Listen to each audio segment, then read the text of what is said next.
మీరంటే ఉన్న కాస్తో కోస్తో రెస్పెక్ట్ తో చెప్తున్నాను. మీరేదైతే భయపడుతూ ఇక్కడికి వచ్చారో అక్కడ ఆ నరుడు అదే అమలుపరుస్తున్నాడు.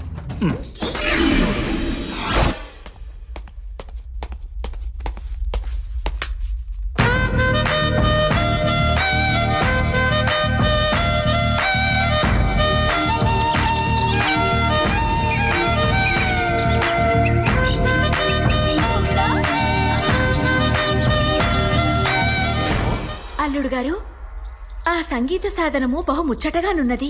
మునుపు రకరకాల పిల్లన గ్రోవులు సన్నాయిలు చవి చూసి తిని గాని దీన్ని నేనెన్నడూ చూడనే లేదు. మౌతార్గునత్త మా భూలోకంలో రొమాంటిక్ హీరోయిజం ఉన్న మ్యూజికల్ ఇన్స్ట్రుమెంట్. దీని వాయించే మాలాంటి హీరోస్ మీలాంటి హీరోయిన్స్ పాడేస్తారు. నీ ఆర్గన్ ని వాయింపుట నాకు నేర్పవా? నాకు నేర్పవా? Okay, buy one get one offer కింద ఇద్దరు కలిపి నేర్పించేస్తాను. ప్రభు మిమ్మల్ని అనుకుంటుంది, వాళ్ళను కూడా వాయించుచుండెను. అల్లుడా